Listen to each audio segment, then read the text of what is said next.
سورہ فاتحہ کی گزارش ہے. خادم حسین شہید، امداد علی شہید،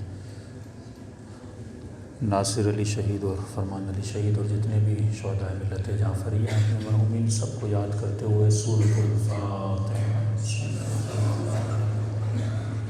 الرحمن الرحیم مالک یوم الدین ایاک نعبد و ایاک نستعین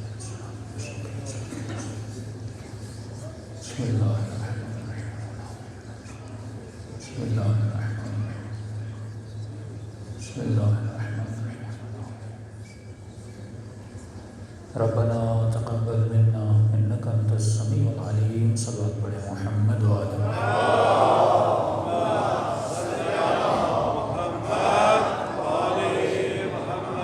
بسم اللہ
بسم اللہ الرحمن الرحیم. رب اشرح لی صدری ویسر لی امری واحلل عقدۃ من لسانی یفقهوا قولی.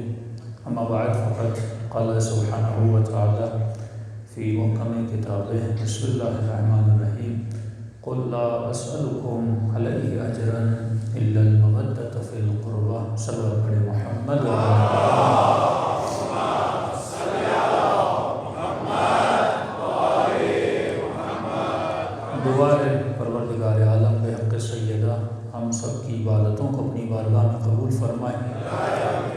جس مقصد زندگی کی خاطر ان مجالس میں تشریف لاتے ہیں، خدا ان مقاصد میں بھی ہم سب کو کامیابی نصیب فرما دے۔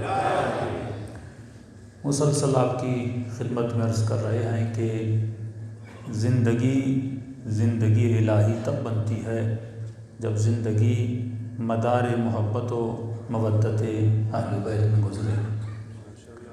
یہ ایک ڈائریکشن ہے جو پروردگار عالم نے آپ کو دی ہے، کیونکہ جب تک کسی سے محبت نہ ہو تب تک انسان اسے فالو نہیں کرتا۔ یہ آج کی اصطلاح میں آپ ایک لفظ سنتے ہیں کہ کوئی مولوی ہو، وہ کوئی خطیب ہو، کوئی بھی مشہور شخصیت ہو، اس کے فالوور بولتے ہیں کہ ہم آپ کے فین ہیں۔ تو فین آدمی کب بنتا ہے؟ جب اس کی شخصیت سے متاثر ہوتا ہے۔ مطلب جب کسی کی محبت آپ کے دل میں چلی جاتی ہے، اب آپ وہی کرتے ہو جو وہ شخصیت کرتی ہے۔ تبھی جب مولا علی سے پوچھا گیا کہ مولا آپ رسول خدا کی اطاعت کس طرح کرتے ہیں، فرمایا اس طرح علی رسول کی اطاعت کرتا ہے جیسے اونٹنی کا بچہ اپنی ماں کے پیچھے چلتا ہے۔ سوال یہ ہے کہ مولا نے اونٹنی کا نام کیوں لیا؟ کلام الامام امام الکلام ہوتا ہے۔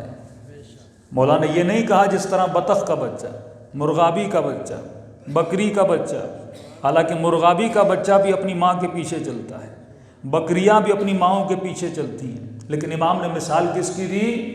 اونٹ کی مثال دی۔ جس طرح اونٹنی کا بچہ اپنی ماں کے پیچھے چلتا ہے، علی رسول کے پیچھے بالکل اسی طرح چلتے ہیں۔ جب حیوانات میں غور کیا گیا، کہاں بکری کا بچہ بھی بکری کے پیچھے چلتا ہے، مرغابی کا بچہ بھی مرغابی کے پیچھے چلتا ہے، لیکن چلتے چلتے کبھی دائیں چلا جاتا ہے، کبھی بائیں چلا جاتا ہے۔ لیکن جب اونٹنی کے بچے کو غور کیا گیا، اونٹنی کا بچہ ماں کو نہیں دیکھتا، ماں کے قدموں کو دیکھتا ہے۔ جہاں جہاں ماں کے فٹ اسٹیپ ہوتے ہیں، قدم ہوتے ہیں، وہاں اونٹنی کا بچہ اپنے قدم رکھتا ہے۔ اسے کہتے ہیں اطاعت۔ اور وہیں پر جب جناب سلمان فارسی سے پوچھا گیا کہ سلمان یہ بتا تو علی کی اطاعت کس طرح کرتا ہے، تو سلمان نے کہا جہاں علی کے قدم ہوتے ہیں وہاں سلمان کا سر ہوتا ہے۔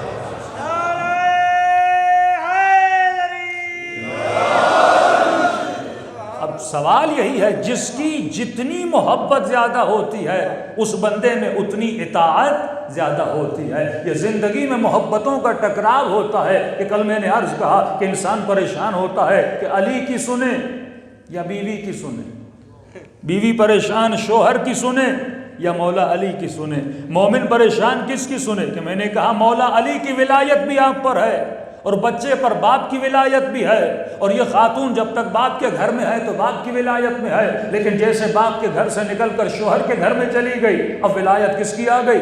شوہر کی ولایت آ گئی۔ اب آپ کہیں گے مولانا کیا ولایتوں کا بھی آپس میں ٹکراؤ ہوتا ہے؟ ہاں، 100% ٹکراؤ ہوتا ہے۔ اگر ولایت ذیل ولایت امیر المؤمنین ہے تو صحیح ہے، لیکن اگر وہ ولایت تقابل ولایت علی بن ابی طالب میں آ جائے، کیا مطلب تقابل میں آ جائے؟ ایک مرتبہ باپ نے اپنے بچے کو پیسے دیے کہ جا میرے لیے فلاں نشے والی چیز لے کر آ۔ اب کہتے ہیں مولانا باپ کی سنوں کہ نہ سنوں؟ میں نے کہا اگر باپ کا کہا ہوا علی کی بات سے ٹکراتا ہے تو یہاں باپ کی نہیں سننی، علی بن ابی طالب کی سننی۔ خاتون نے کہا مولانا شوہر مجھے مجبور کر رہا ہے کہ فلاں دوست کی شادی ہے وہاں جانا ہے۔ میں نے کہا چلتی ہوں لیکن دوپٹہ پہن کر چلوں گی، حجب و حیا میں چلوں گی۔ کہا نہیں، وہ پارٹی ایسی ہے، فنکشن ایسا ہے، اس طرح میں آنے نہیں دوں گا، لہٰذا اپنا دوپٹہ اتارو اور فلاں شادی میں چلو۔ کہا مولانا کس کی سنوں؟ اگر شوہر کا انکار کرتی ہوں تو طلاق ہو جاتی ہے۔ میں نے کہا یہاں تجھے انجام کی پرواہ نہیں کرنی، یہاں تجھے یہ دیکھنا ہے تیرے مولا کا فرمان کیا ہے، تیرے پروردگار عالم کا فرمان کیا ہے۔ یہ شوہر ہے، وہ تیرا خالق بھی ہے، وہ تیرا مالک بھی ہے۔ تو یہاں ولایتوں کا کیا ہوتا ہے؟ ٹکراؤ ہوتا ہے۔ تبھی رسول نے فرمایا اور پروردگار عالم نے یہ فرمان کہا کہ اے انسان، سب سے زیادہ جس وجود سے تجھے محبت کرنی ہے وہ وجود یا رسول کا وجود ہے اور آل رسول کا وجود ہے۔ سب سے زیادہ جس چیز پہ اپنی ہر شے قربان کرنی ہے وہ محمد اور آل محمد کا وجود ہے۔ اور اگر اس آئے قرآنی کا آئینہ اگر کہیں پہ دیکھنا چاہتے ہو تو اس کا آئینہ کربلا کا میدان ہے کہ کربلا میں ہر چیز کو لٹایا جا رہا ہے کس کے وجود پر؟ پروردگار عالم کے وجود پر. یعنی کربلا والے خود کو حسین کے لیے قربان کر رہے ہیں اور حسین خود کو وحدہ لا شریک کے لیے قربان کر رہے ہیں. صلوات پڑھے محمد والے محمد.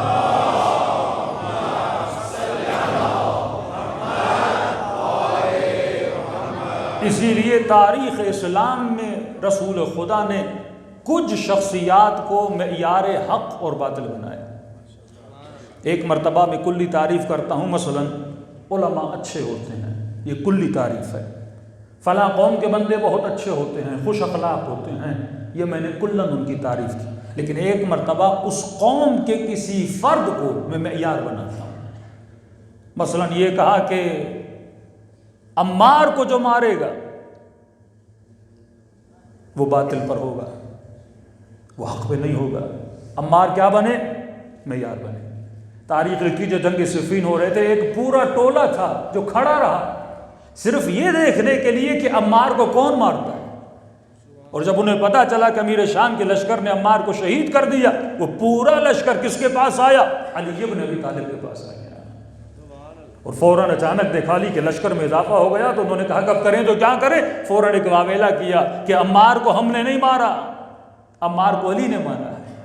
کبھی مارا تم نے، علی نے کیسے مارا؟ کہ اگر علی عمار کو نہ لاتے نہ عمار مرتا. تو جنگ میں لانے والے کون ہیں؟ امیر المومنین ہیں. اور بات کس سے کر رہے ہیں؟ علی سے. تو اس وقت مولا علی نے ایک ایسا جواب دیا کہ آج تک تمام تر علماء علی کے جواب میں آج تک کوئی رد میں جواب نہیں لا سکے. امام نے فرمایا اگر تو یہ کہتا ہے کہ میں عمار کا قاتل ہوں کیونکہ عمار میرے ساتھ جنگ لڑنے آیا تھا، پھر تمہارے اس نظریے کے مطابق حمزہ کا قاتل بھی رسول خدا ہے، کیونکہ جناب حمزہ کو رسول خدا لائے تھے. تو کیا رسول خدا جناب حمزہ کے قاتل ہوئے؟ لانے والا قاتل نہیں ہوتا، مارنے والا قاتل ہوتا ہے. دوسری حدیث، علی مع الحق والحق مع علی. صرف اس کو پڑھا نہ کریں، اس کو سمجھا کریں. معیار حق کس کو بنایا؟ امیر المومنین کو بنایا. کہ اے مومن، اے مسلم، علی حق کے ساتھ ہے. اور حق کس کے ساتھ ہے؟ علی بن ابی طالب کے ساتھ ہے. اگلا جملہ بڑا عجیب ہے کہ یہ مت دیکھنا کہ حق کہاں جا رہا ہے، یہ دیکھنا کہ علی کہاں جا رہے ہیں. ذرا سوچئے. میں پوچھوں یا رسول اللہ، کیا حق اور علی الگ الگ ہیں؟ کیا آپ یہ بول رہے ہیں کہ یہ مت دیکھنا کہ حق کہاں جا رہا ہے، یہ دیکھنا کہ علی کہاں جا رہے ہیں؟ کیا علی ایک الگ حقیقت کا نام ہے اور حق ایک الگ حقیقت کا نام ہے؟ کیا یہ ممکن ہے کہ حق کہیں اور جائے اور علی کہیں اور جائے؟ تو رسول خدا نے ایسا کیوں فرمایا؟ میں نے کہا جب تک اس زمانے کے معاشرے کو نہیں سمجھو گے، جب تک تاریخ اسلام کو نہیں پڑھو گے، تب تک رسول خدا کی حدیثیں سمجھ میں نہیں آئیں گی. اب مثال دے کر بیان کرتا ہوں. کچھ ہیں خواص، کچھ ہیں عوام. خواص کا مطلب مولوی، مفتی، عالم جو مکتب کو پڑھے، جو دین کو پڑھے، اس کو پتہ ہے حدیث کیا ہے، تاریخ کیا ہے. لیکن کچھ ہیں عوام.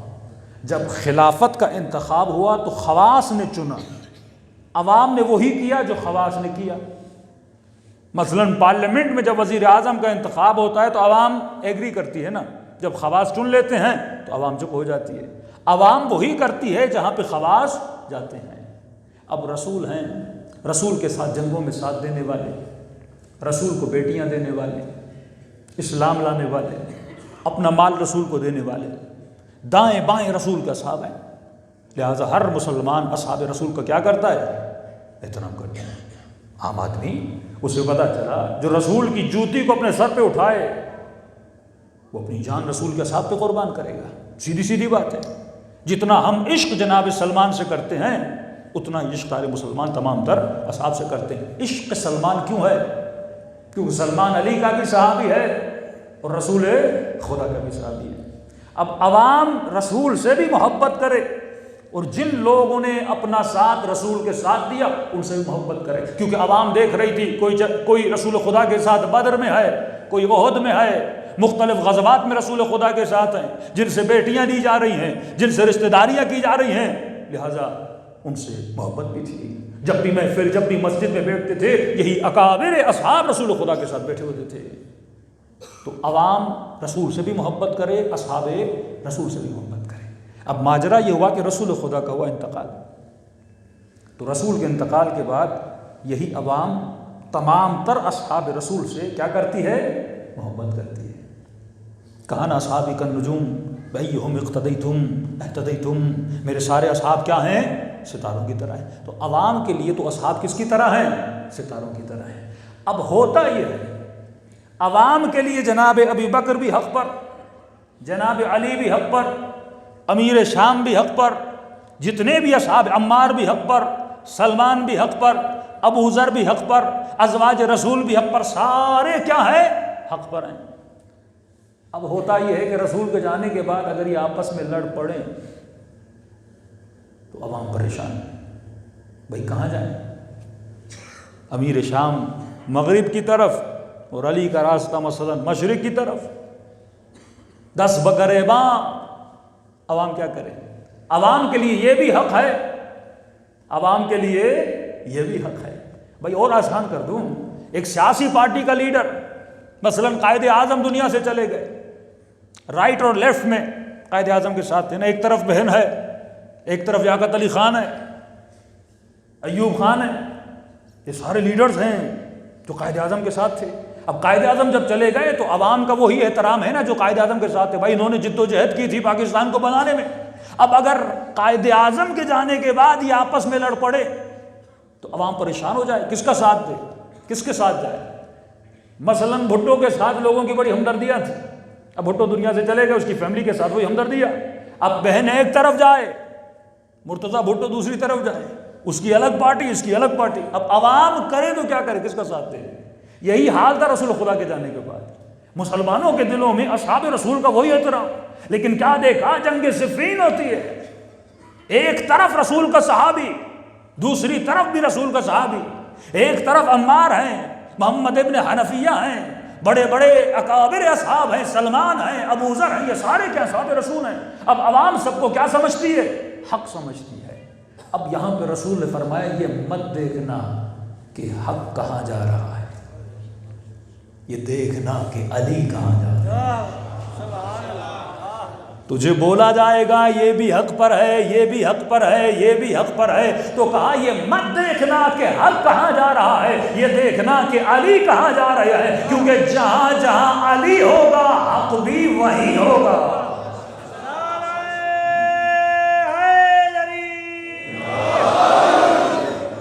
کچھ شخصیات کو کیا بنایا؟ معیار بنایا۔ عمار کو معیار بنایا، کسی بھی صحابی کو رسول نے معیار نہیں بنایا، لیکن عمار کے لیے کہا، کیونکہ یہ کنجی ہے، یہ نشانی ہے جو امت کو دے کر گئے کہ جب تم پھنس جاؤ کہ اکابر امت آپس میں لڑ پڑے تو مسلمان کیا کرے۔ بھائی آپ قندھاری لوگ سونار کا بڑا کام کرتے ہیں نا، تو کوئی آلہ ہوتا ہے نا پتہ لگانے کا کہ سونا نکلی ہے یا اصلی ہے، تو رسول کوئی آلہ تو دے کر جائیں گے نا کہ مجھے پتہ چلے کہ حق کیا ہے باطل کیا ہے، کہ حق اور باطل کو پہچاننے کا جو ٹول ہے وہ علی ابن ابی طالب ہے۔ یہ دیکھنا کہ جہاں علی ہے وہاں کیا ہے؟ حق ہے۔ حق و باطل کو پہچاننے کا جو ابزار تجھے دے کر جا رہا ہوں وہ وجود عمار ہے، کہ فئتن باغیہ، ایک باغی ٹولہ عمار کو قتل کرے گا۔ اب دیکھنا یہ ہے کہ امت کس کی سائٹ پر ہے؟ عمار کی سائٹ پر ہے، لیکن یہ بولا جائے کہ مرنے والا بھی جنتی۔ ایک کتاب تھی، میں نے ایک حوالہ دیا تھا پچھلے سال ایام فاطمیہ میں، غالباً تاریخ اسلام ذہبی، اس نے لکھا کہ فلاں رضی اللہ عنہ نے فلاں رضی اللہ عنہ کو مارا، فلاں رضی اللہ عنہ نے فلاں رضی اللہ عنہ کو مارا، اور ایک اور رضی اللہ عنہ نے اس رضی اللہ عنہ کو مثلاً برا کہا۔ مطلب مارنے والا بھی رضی اللہ، مرنے والا بھی رضی اللہ، اور ان کو برا بھلا کہنے والا بھی رضی اللہ۔ اب رضی اللہ کا مطلب کیا ہے؟ مطلب اللہ اس سے راضی ہو۔ کس چیز سے راضی ہو؟ اگر اس نے عمار کو قتل کیا تو خدا اس کے قتل سے کیا ہو جائے؟ راضی ہو جائے۔ مطلب ہم الفاظ کو دہراتے ہیں لیکن الفاظ کا مطلب قطعاً نہیں سمجھتے۔ تو یہ وہ معیار ہیں جو رسول خدا امت کو دے کر گئے۔ ایک اور بی بی کو معیار بنایا، پوری امت کی ازواج میں سے، پوری امت کی مؤمنات میں سے صرف ایک بیوی کو معراج میں معیار بنایا، اور جس بیوی کا نام ہے سیدۃ نساء العالمین۔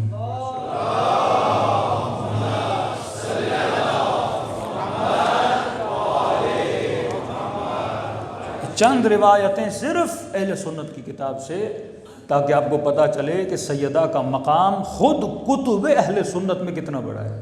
ہماری کتابوں کو تو چھوڑ دیجیے، خود کتب اہل سنت میں تو مسلمان سوچے نبی کی 4 بیٹیاں، ایک ہی بیٹی کے لیے اتنے فضائل کیوں پڑے جا رہے ہیں؟ نبی کی 4 بیٹیاں، ایک ہی بیٹی کے احترام میں کیوں کھڑا ہوا جا رہا ہے؟ نبی کی 4 بیٹیاں، ایک ہی بیٹی کے نواسوں کے لیے اتنی فضیلتیں کیوں بیان کی جا رہی ہیں؟ نبی کی 4 بیٹیاں، لیکن ایک ہی بیٹی کے دروازے پہ 6 مہینے تک جاتے ہیں اور تمام طرف ہاتھ کے سامنے کہتے ہیں السلام علیکم یا اہل بیت النبوہ، یہ نبوت کا گھرانہ تجھ پر میرا سلام ہو۔ کیوں اتنی فضیلت سیدہ کی بیان کی؟ ایک وہ بیوی جو اپنے بابا کے جانے کے بعد بقول روایات اہل سنت کے مطابق 6 مہینہ زندہ رہی۔ تمام تر کتب اہل سنت میں کتنی روایتیں ہیں جناب سیدہ سے؟ اگر میں آپ کو بتاؤں اس امام بارگاہ کی اتنی افادیت ہے، اتنی افادیت ہے، اتنی افادیت ہے، اور بعد میں اس امام بارگاہ کوئی کام ہی نہ ہو تو فائدہ کیا اس امام بارگاہ کا؟ میں بولوں اس گاڑی کی اتنی افادیت ہے، اس گاڑی کا اتنا فائدہ ہے، اتنا فائدہ ہے، لیکن 6 مہینے کے بعد وہ گاڑی اویلیبل ہی نہ ہو تو اس کے فائدے بتانے کا فائدہ کیا ہوا؟ پوری امت کو بتایا جائے کہ میری بیٹی اتنی عظیم ہے، سیدۃ نساء العالمین، جس کے احترام میں کھڑا ہوا جائے، جس کے دروازے پہ کھڑے ہو کر سلام کیا جائے، اور رسول کے جانے کے بعد 6 مہینے کے بعد وہ بیوی اس دنیا میں نہیں رہتی۔ تبھی فرمایا کہ ہماری اماں سیدہ ہمارے اوپر حجت ہے۔ کچھ شخصیات کو امت کے لیے حجت بنایا گیا۔ سمجھتے ہیں حجت کا مطلب کیا؟ جب حجت تمام ہو جائے اور بندہ حجت کے تمام ہونے کے بعد پھر بھی عمل نہ کرے تو اس پر جہنم کا واصل ہونا واجب ہو جاتا ہے۔ مباہلہ حجت کو تمام کرنے کے لیے تھا، تب جا کے اللہ کا عذاب نازل ہوتا ہے۔ فرماتے جب کسی بھی نتیجے بندہ نہ پہنچے تو اللہ پہ چھوڑ دے، پھر حجت خدا ظاہر کرتی ہے۔ تو سیدہ کو کیا بنایا؟ حجت بنایا۔ امام حسین کربلا کے میدان میں جناب ہانی، جناب علی اکبر، جناب عباس شہید ہو چکے ہیں، پھر بھی امام حسین کربلا کے میدان میں کھڑے ہو کر کہتے ہیں کہ کہاں ہو ہانی ابن عروہ، کہاں ہو عباس، کہاں ہے حبیب ابن مظاہر، کہاں ہے علی اکبر؟ کیا نہیں دیکھ رہے حسین کو مدد کی ضرورت ہے؟ کیا یہ جملہ سمجھ آتا ہے؟ ایک بندہ جو مر چکا ہے، حسین اس سے مدد کیوں مانگ رہے ہیں؟ آنکھوں سے دیکھ رہے ہیں عباس کے بازو کٹ چکے ہیں، اپنے ہاتھوں سے اپنے اکبر کو لٹا کر آئے ہیں، لیکن پھر بھی حسین آواز دے رہے، علی اکبر نہیں دیکھ رہے تمہارے بابا کو مدد کی ضرورت ہے، عباس نہیں دیکھ رہے تمہارا مولا تجھے پکار رہا ہے، اے حبیب کیا تو نہیں سن رہا کہ حسین تجھے آواز دے رہا ہے؟ کیوں حسین آواز دے رہے ہیں؟ کیونکہ کچھ ایسے تھے جو دیکھ رہے تھے، حسین ان پر حجت تمام کر رہے تھے کہ دیکھو میں مدد مانگ رہا ہوں، اب بھی اگر میری مدد کے لیے نہیں آئے، کیوں کہا اسے جتنا جلدی ہو سکے کہ حدود کربلا سے باہر چلا جا، کیونکہ اگر تم نے میری آواز کو سنا اور میری آواز پہ لبیک نہ کہا تو تجھ پر جہنم واجب ہو جائے گی۔ یہ حجت کو تمام کرنے والی باتیں ہوتی ہیں۔ سیدہ کا وجود حجت تمام کرنے کے لیے، جس بی بی کے اتنے فضائل ہوں، مسلمان سوچے وہ بی بی وصیت کیوں کرتی ہیں مجھے رات کے اندھیرے میں دفن کیا جائے، فلاں فلاں کو میرے جنازے میں آنے نہ دیا جائے، امت میرے جنازے میں شرکت نہ کرے، اور آج تک اس بی بی کی قبر زمین و زمان میں چھپی ہوئی ہے۔ مسلمان کو پتہ نہیں کہ رسول کی ایسی بیٹی جس کے اتنے فضائل تھے، ذرا ثابت کر کے دکھا اس کے جنازے میں کون کون تھا، کیونکہ حجت تمام کرنے کی امت پر۔ یہ مسئلہ بڑا گمبھیر مسئلہ ہے کہ مسلمان سنیں، اس پہ حجت تمام ہو جائے، اور حجت کے اتمام کے بعد بھی اگر مسلمان ہوش کے ناخن نہ لے تو غضب الہی کا مرتکب ہو جاتا ہے۔ جس طرح کوفے والوں پر حجت تمام ہوئی، جس طرح کربلا والوں پر حجت تمام ہوئی، اسی طرح پروردگار عالم حجت کو تمام کرتا ہے۔ صلوات پڑھے محمد وآل محمد۔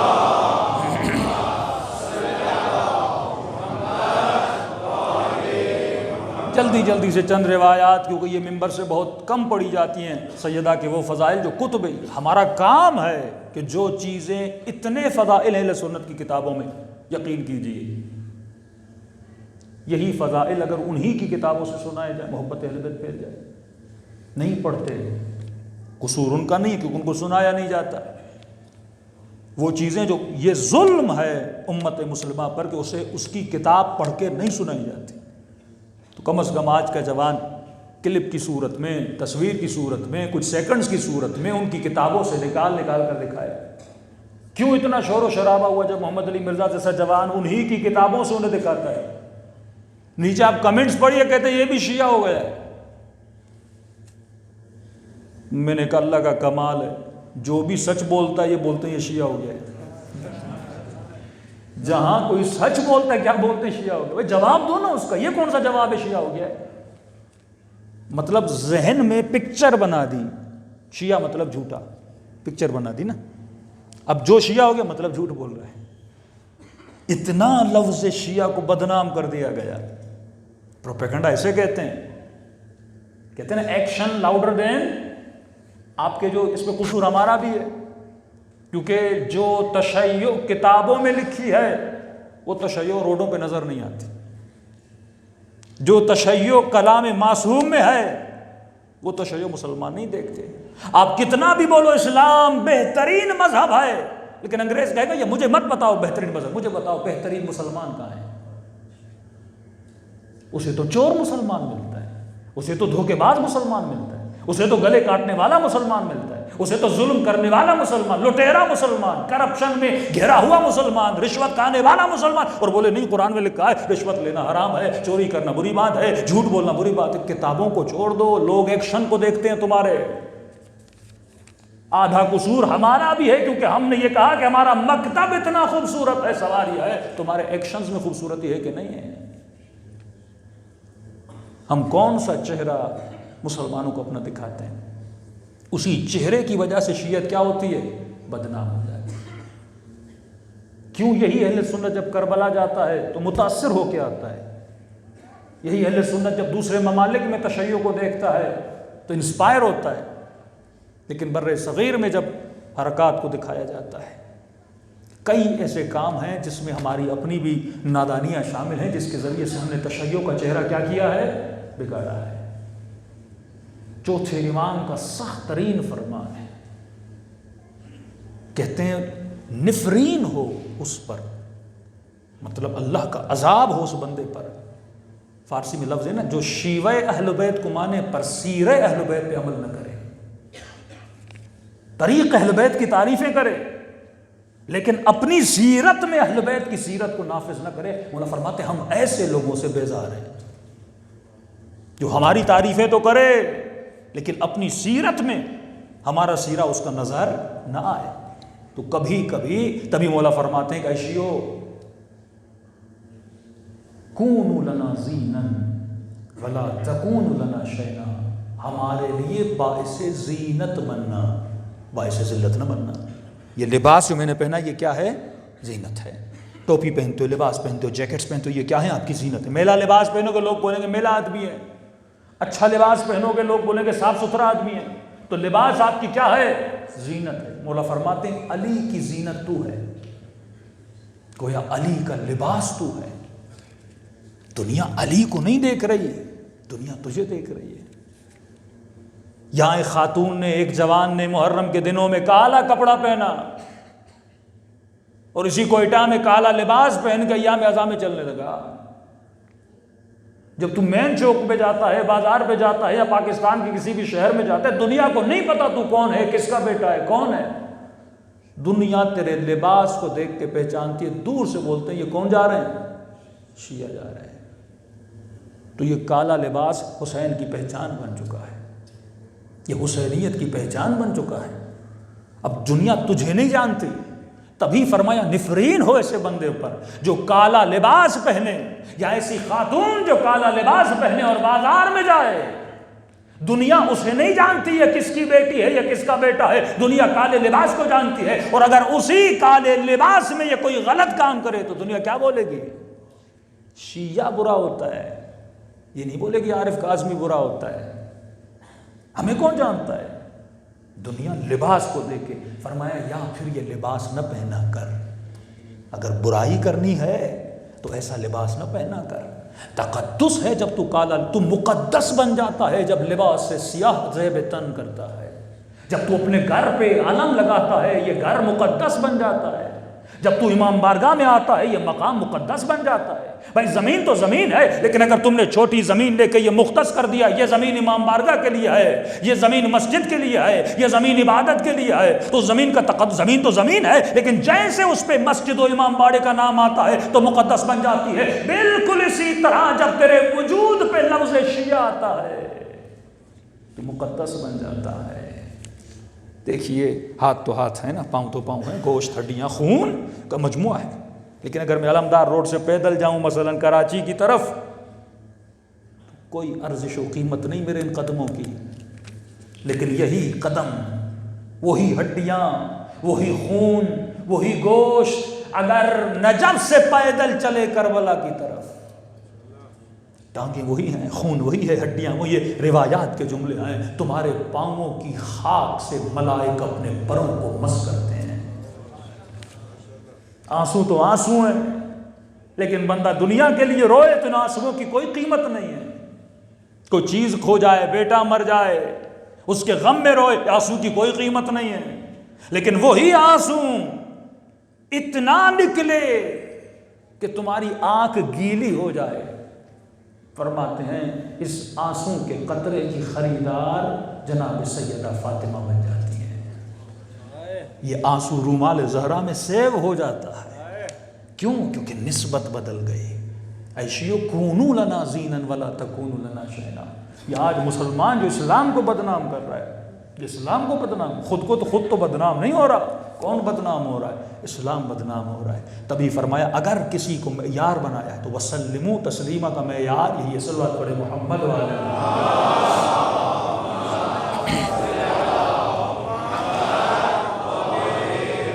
اب چند روایتیں اہل سنت کی کتابوں سے، آلوسی اہل سنت کا بہت بڑا عالم ہے، جلد نمبر 3 صفحہ نمبر 115، بہت پیارا جملہ اس نے لکھا جناب سیدہ کے لیے، فرماتا ہے من روح الوجود وسید کل موجود۔ رسول نے فرمایا کہ یہ جو میری بیٹی ہے، بعض روایت میں یہ میرے وجود کا کیا ہے؟ ٹکڑا ہے، بعض میں کہا کہ میرا وجود کا ٹکڑا نہیں، یہ روح ہے، مصطفیٰ ہے۔ من روح الوجود وسید کل موجود، جو تمام تر عالم کا سید ہے رسول خدا، اس کے وجود کا اگر کوئی روح ہے تو کون ہے؟ فاطمہ الزہرا ہے، سیدۃ النساء العالمین۔ صلوات پڑھے محمد والے۔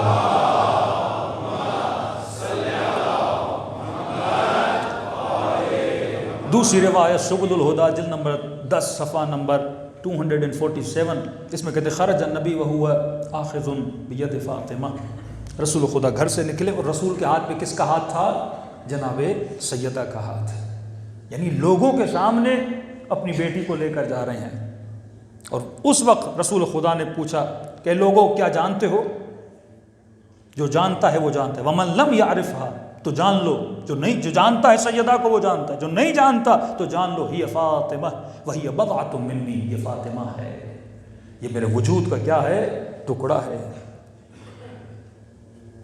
وروحی وقلبی، یہ مصطفیٰ کا روح ہے، یہ مصطفیٰ کا قلب ہے، مطلب بتانا چاہتے ہیں میرا پورا وجود اگر کوئی ہے تو کون ہے؟ سیدۃ النساء العالمین ہے۔ مسلمان سوچے ایک بی بی کی اتنی تعریفیں کی جا رہی ہیں اور رسول کے بعد وہ 6 مہینے کے بعد انتقال کر جاتے ہیں، جس کی اتنی تعریفیں کی جائیں اس سے کوئی بڑا کام لینا ہوگا نا۔ ابو ہریرہ سے جتنی روایتیں ہیں، مسلمان سوچے سیدہ سے کتنی روایتیں ہیں، جس کی فضیلت میں انبار احادیث ہے، کون سا کام لینا تھا ایسا سیدۃ النساء العالمین سے؟ اسے حجت بنانا ہے مسلمانوں کے لیے، اور اس بی بی نے ایک ایسا کارنامہ کرنا ہے تاکہ آنے والی نسلوں تک ایک پیغام پہنچایا جائے۔ یہی بی بی معیار حق بھی بنے گی کہ مسلمان، یہی معیار حق و باطل ہے۔ صلوات پڑھے محمد و آل محمد۔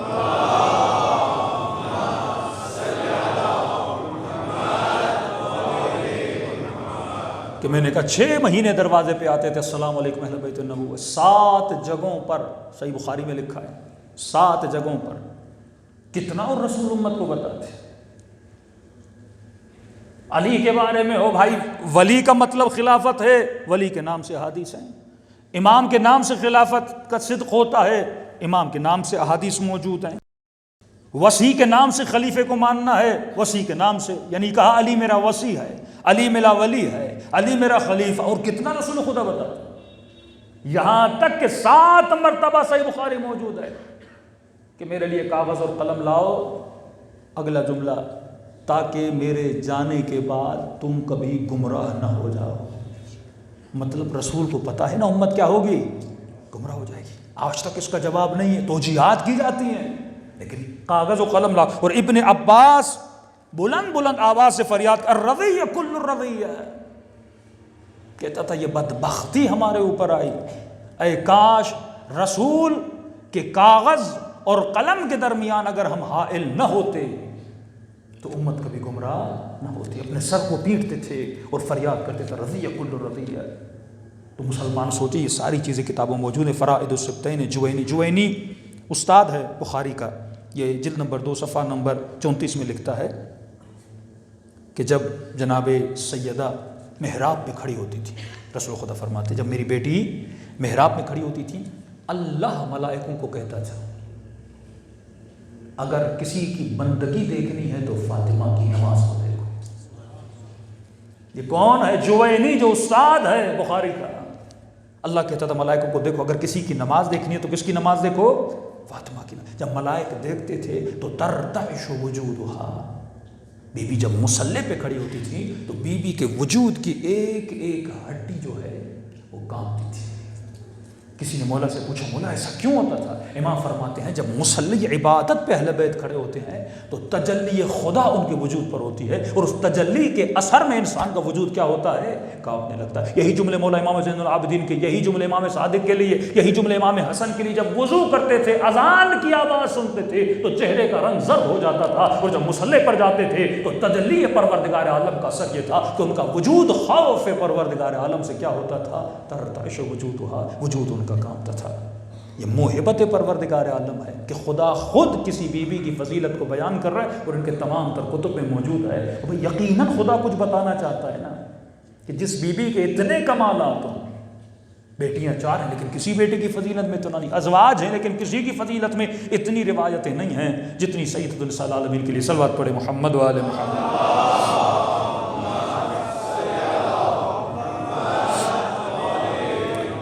اگلا حوالہ معجم اوسط الطبرانی جلد نمبر 4 صفحہ نمبر 242، یہ روایت ہے جناب عائشہ سے، زوج رسول سے، فرماتی ہیں ما رأیت احدا من خلق اللہ، اللہ کی مخلوق میں سے میں نے کسی کو بھی ایسا نہیں دیکھا، اشبہ برسول اللہ، جو شبیہ ہے رسول خدا ہو، دیناً بفاطمہ۔ یہ جملہ بڑا عجیب، یہ معجزہ ہے کہ خدا نے ایسی روایتیں ان کی کتابوں میں کیا کی ہیں؟ لائی ہیں۔ جو بدبخت مفتی یہ بولے کہ جو سیدہ اپنا حق مانگ گئی تھی، الیاذ باللہ بی بی کس پر تھی؟ خطا پر تھی۔ تم انکار کر رہے ہو زوج رسول کی اس حدیث کا کہ میں نے لوگوں میں کسی کو نہیں دیکھا اشبہ برسول اللہ، جو رسول خدا کا شبیہ ہو۔ کس میں؟ جسم میں نہیں، شکل میں نہیں، حلیے میں نہیں، کس میں؟ دیناً بفاطمہ، جیسا دین رسول خدا کا تھا ویسا دین سیدہ فاطمہ کا تھا، جیسی نماز، یعنی مطلب دین کی آگاہی سیدہ کو اتنی تھی۔ یہ بھی روایات میں جو گود رسالت میں پڑی ہو، جس کے اوپر وحی نازل ہوتی، اس کی گود میں پلنے والی، جو ہو بہو دین بابا پہ عمل کرنے والی، اور اسے بولا جائے الیاذ باللہ، یہ وہ دکھ تھے جو اہل بیت کو ملے کہ سیدہ کو شریعت کا پتہ نہیں تھا، دین کا پتہ نہیں تھا، قرآن کی آیتیں پڑھ کے ثابت کر رہی تھیں لیکن اس بھرے دربار میں سیدہ کو جھٹلایا گیا۔ صلوات پڑھے محمد و آل محمد۔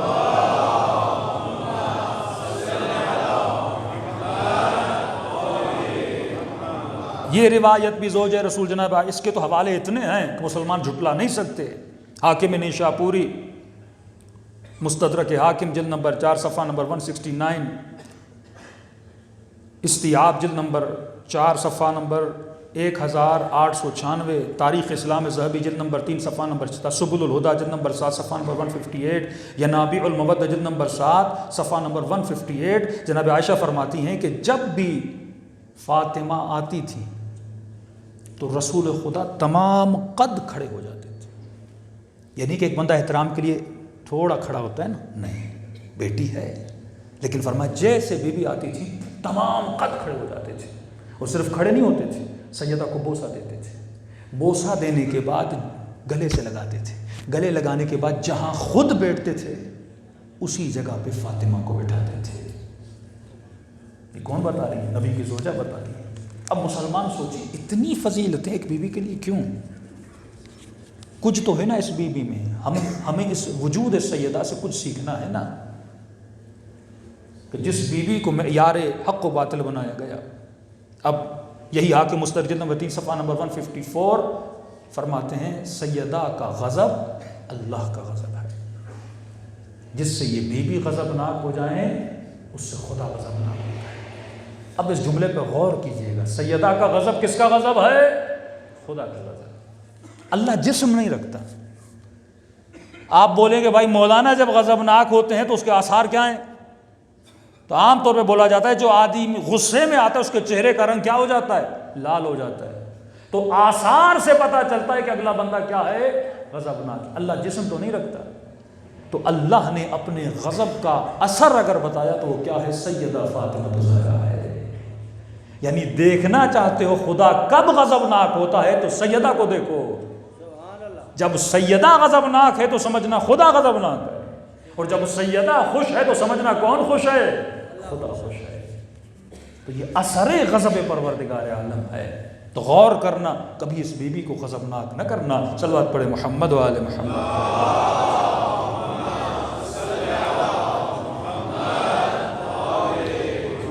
روایات بہت ہیں لیکن بس ایک دو روایتوں. فیض قدیر جلد نمبر 6 صفحہ نمبر 54، بو نعیم اور دیلوی بہت بڑے اہل سنت کے عالم ہیں، سخت ترین جملے فرماتے ہیں کہ جس نے سیدہ کو غضبناک کیا وہ اپنے کتاب میں 2 ڈاٹ لگاتے ہیں. ڈاٹ ڈاٹ مطلب وہ خود بھی اتنے ڈرے ہوئے تھے انہوں نے آگے جملے نہیں لکھی، بس لکھا ڈاٹ ڈاٹ. تو سیدہ کو غضبناک کرے، اگلا جملہ اس نے کہا امت خود سمجھ جائے کہ اس کا مقام کیا ہے. اب بخاری جلد نمبر 4، یہ سب سے بڑی فضیلت ہے جناب سیدہ کی. اور صحیح البخاری میں جلد نمبر 4 صفحہ نمبر 209 فرماتے رسول نے فرمایا کہ میری بیٹی سیدۃ النساء العالمین ہے. اب آپ کے لیے اللہ نے مسئلہ آسان کر دیا. اب قرآن میں جتنی بیویاں ہیں، مریم ہیں، آسیہ ہیں، جناب حوا ہیں، یہ وہ بیویاں ہیں جو کیا ہیں؟ کائنات کی افضل ترین 4 بیویاں افضل ترین بیویاں ہیں. قرآن میں ان کا نام آیا ہے. اور یہ بیویاں کہاں جائیں گی؟ جنت میں جائیں گی. اور جنت کی تمام تر بیویوں کی سردار کون ہے؟ فاطمہ الزہرا ہے. مطلب مریم سے افضل. مطلب قرآن نے جتنے فضائل جناب مریم کے بتائے ہیں وہی فضائل کس کے ہیں؟ جناب سیدۃ الزہرا کے ہیں. جتنے فضائل بی بی آسیہ کے ہیں وہ سیدہ کے ہیں. مطلب جنت میں جتنی خواتین ہیں، مطلب ازواج سے بھی افضل، تمام تر قرآن میں بیان کردہ بیویوں سے بھی افضل ہیں، کیونکہ سیدۃ النساء العالمین ہے. اور اہل سنت کے عالم سے پوچھا گیا کہ فاطمہ تو افضل، کیا فاطمہ افضل ہے او خدیجہ؟ دونوں میں سے کون افضل ہے؟ وہ عالم دین برملا کہتا ہے فاطمہ افضل ہے. کہ کیوں؟ کہ کیونکہ رسول نے فرمایا یہ میرے وجود کا ٹکڑا ہے. بیوی وجود کا ٹکڑا نہیں ہوتی، بیٹی وجود کا ٹکڑا ہوتی ہے. اور اس سے برملا کہ صحیح بخاری کی روایت ہے کہ فاطمہ افضل ہے. اب جب سیدہ کے خطبے کی طرف جاتے ہو نا، ابن اسیر جوزی، یہ حوالہ دے رہا ہوں کیونکہ بہت اہم ہے، یہ رجال کی کتاب ہے. ابن اسیر جوزی فی اسد الغاب فی معرفت الرجال جلد نمبر 4 صفحہ نمبر 16 کہتے ہیں فاطمہ سیدۃ النساء العالمین. رجالی کتابوں نے بھی لکھا کہ یہ تمام تر عالم کی بیویوں سے کیا ہیں؟ افضل ہیں. تبھی بی بی جب خطبہ دیتی ہیں تو کہتی ہیں وہ وقت یاد کرو. اب یہ بی بی آتی ہیں اور فضیلت امیر المومنین کو بیان کرتی ہیں. میں اس منبر پر بیٹھ کر اپنے فضائل پڑھوں یہ برا ہے، لیکن امت کا ایک معتبر شخص، اس کوئٹہ کا ایک معتبر آدمی، مانا جانا جس کو پورا کوئٹہ مانتا ہے، اور وہ اگر کسی کی فضیلت بیان کر کے اعتبار ملتا ہے۔ آج خامنہ ہی فون کر کے کسی کی تعریف کرے، اعتبار مل جاتا ہے۔ آغا بہجت کسی کی تعریف کریں، اعتبار مل جاتا ہے۔ رسول کسی کی تعریف کر رہے ہیں اور امت کے لیے معیار بنا رہے ہیں، اس کا نام ہے فاطمہ۔ علی اگر خود جاتے نا اپنا حق لینے، امت بول سکتی تھی الیاذ باللہ علی کو حکومت کی لالچ ہے، اور ایسے الزام لگائے۔ علی خود نہیں گئے، کون گئیں؟ سیدۃ النساء العالمین، جس کی فضیلت امت کے لیے برملا تھی، وہ ان کو بولتی ہیں کہ وہ وقت یاد کرو تو مکے کی گلیوں کا نجس پانی پیتے تھے۔ بابا کی فضیلت بتائی، میرے بابا نے تجھے بتایا۔ وہ وقت یاد کرو جب بھیڑیوں کی طرح اپنے گھروں میں چھپ جاتے تھے۔ میرا ابن عم چچا زاد بھائی علی تھا جس نے تجھے بتایا۔ وہ وقت یاد کرو جب میدانوں کو چھوڑ کے بھاگ جاتے تھے۔ کس کی تلوار تھی جس نے اسلام کو فتح دی؟ وہ علی بن ابی طالب تھے۔ اب خود سیدہ فضیلت پڑھ رہی ہے، اور یہ بات یاد رکھیے، کسی نے تصور نہیں کیا تھا۔ جس بی بی کی نماز کا مسلمانوں نے سنا، نماز ایسی پڑھتی ہے وجود کانپتا ہے، جس کے احترام میں رسول کھڑے ہوتے ہیں، محجبہ خاتون ہے، نابینا آتا ہے اس کے سامنے نہیں آتی۔ امت کے کسی فرد نے نہیں سوچا تھا کہ ہم دروازے پہ جائیں گے اور یہ بی بی آئے گی، ہرگز۔ انہوں نے کہ دروازہ کھٹکھٹائیں گے، خبر ملی کہ گھر میں میٹنگ ہو رہی ہے، علی ہیں، ابو ذر ہیں، زبیر ہیں، سارے میٹنگ کر رہے ہیں، کس کے خلاف؟ حکومت کے خلاف۔ ان باتوں کو ایسے لیجیے جیسے پولیٹیکل سسٹم ہوتا ہے نا۔ اب حکومت کو پتا چلے میرے خلاف میٹنگ ہو رہی، چھاپا تو پڑے گا، سمپل چیز ہے۔ انہوں نے ریڈ ماری۔ یہ سوچ بھی نہیں سکتے تھے کہ نبی کی بیٹی دروازے پہ آئے، تصور بھی نہیں کر سکتے تھے، کیونکہ اتنے فضائل سنے تھے بی بی کے، گھر میں بیٹھنے والی، نماز پڑھنے والی۔ ان کو کیا سیدہ کو کیا سیاست سے؟ اب بی بی کا آنا یہ معیار حق تھا۔ اگر کہنے پہ رک جاتے مطلب احترام ہے، اور دروازے کے پیچھے کھڑی ہوئی، جب دستک ہوئی نا، یہاں تک روایت موجود ہے کتب اہل سنت میں کہ کہا کہ علی کو باہر نکالا جائے۔ بی بی نے آواز دی، کہا کہ مجھے نہیں پہچانتے میں کون ہوں؟ کون ہو؟ کہ میں تمہارے نبی کی بیٹی فاطمہ۔ تعارف کروایا، حسنین کی اماں فاطمہ، سیدۃ النساء العالمین فاطمہ، سیدہ شباب اہل جنت کی ماں فاطمہ۔ پیچھے سے آواز آئی فبہا، کچھ بھی ہو جائے، فاطمہ بھی ہو لیکن ہم علی کو لے کر جائیں گے۔ یہاں بی بی نے کہا کہ اگر جانا ہے تو میرے جنازے سے گزر کے جانا پڑے گا، جب تک میں زندہ ہوں میں علی کو، کسی کو علی کے قریب بھی آنے نہیں دوں گی۔ حجت کو سیدہ نے کیا کیا؟ تمام کیا۔ پھر میں نے صحیح بخاری کی کل آپ کی خدمت میں روایت پڑھی، آتے ہیں معافی کے لیے کہ سیدہ تا دم مر کسی سے بات نہیں کرتی۔ یہ راز امت ہے کہ اصحاب رسول موجود ہیں پورے مدینے میں، لیکن بڑی غربت کے ساتھ سیدہ کا جنازہ رات کے اندھیرے میں اٹھایا جاتا ہے۔ کون ہے جنازے میں شریک؟ علی بن ابی طالب، دو ننھے سے بچے، خاص افراد جنازے میں شریک ہیں۔ آج تک امت کو نبی کی قبر کا پتہ نہیں۔ یہ ہوتا ہے نا فلاں جگہ قبر تھی لیکن بعد میں اثر گم ہو گئے، نہیں، قبر کا ہی پتہ نہیں کہ علی نے دفن کہاں کیا تھا۔ یہ صرف امت کو بیدار کرنے کے لیے۔ واللہ تشیع اگر بڑی ہے تو سیدہ فاطمہ کے وجود سے بڑی ہے۔ اتنا اثر ہے اس سیدہ کے وجود میں۔ عمر کتنی ہے؟ 18 سال۔ لیکن اللہ نے بڑا کام لیا ہے سیدہ سے۔ اسی دن کے لیے سیدہ کو پیدا کیا گیا تھا کہ بی بی سکھائے اپنے شیعوں کو، جب تمہارے امام زمانہ پر وقت آئے تو اپنے امام زمانہ کی ایسے مدد کی جاتی ہے۔ صلوات پڑھے محمد والے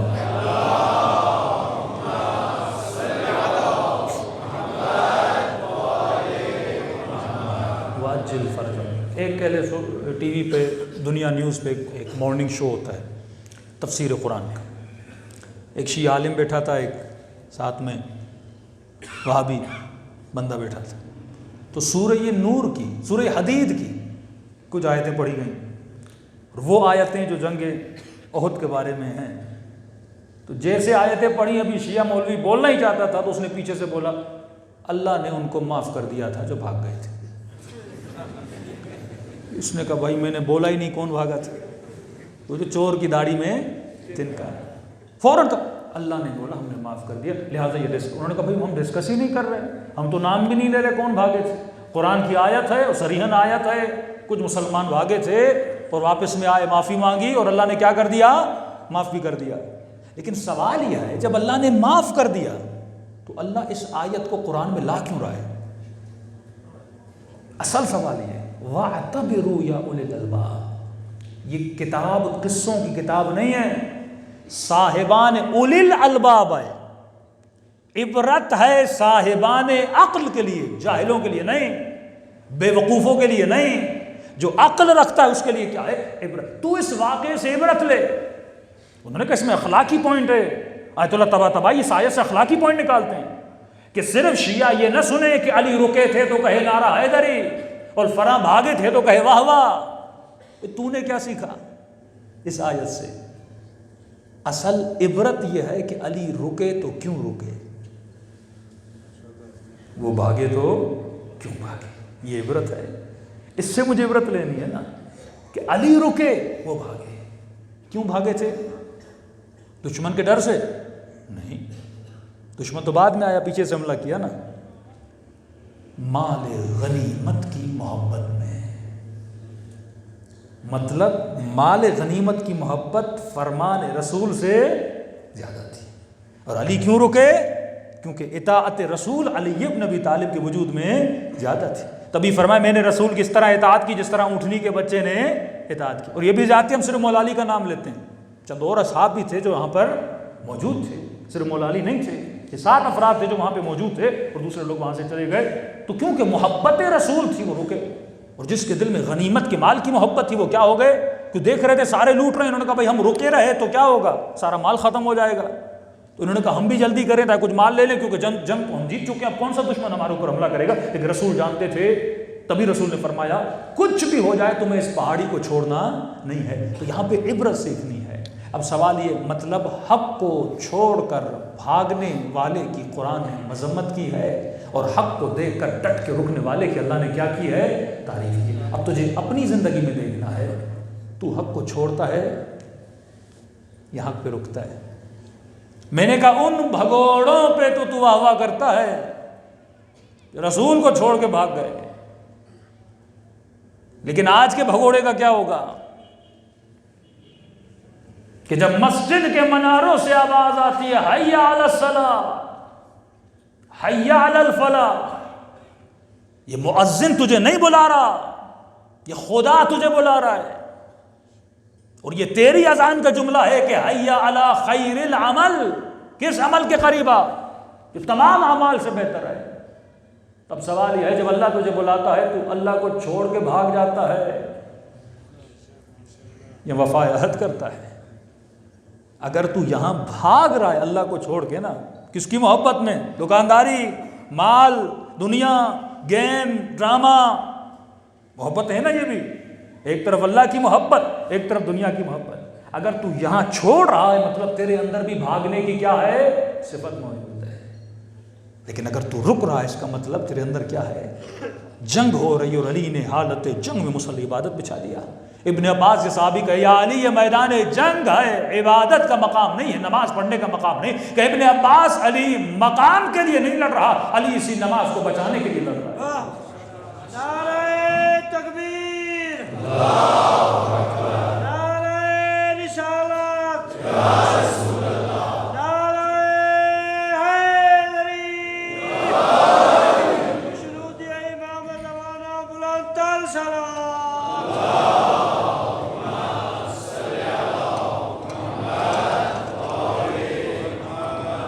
تو جنگ صفت ہے کہ تیرے اوپر تیری عادتوں کا غلبہ ہے یا تیرا غلبہ تیری عادتوں پر ہے.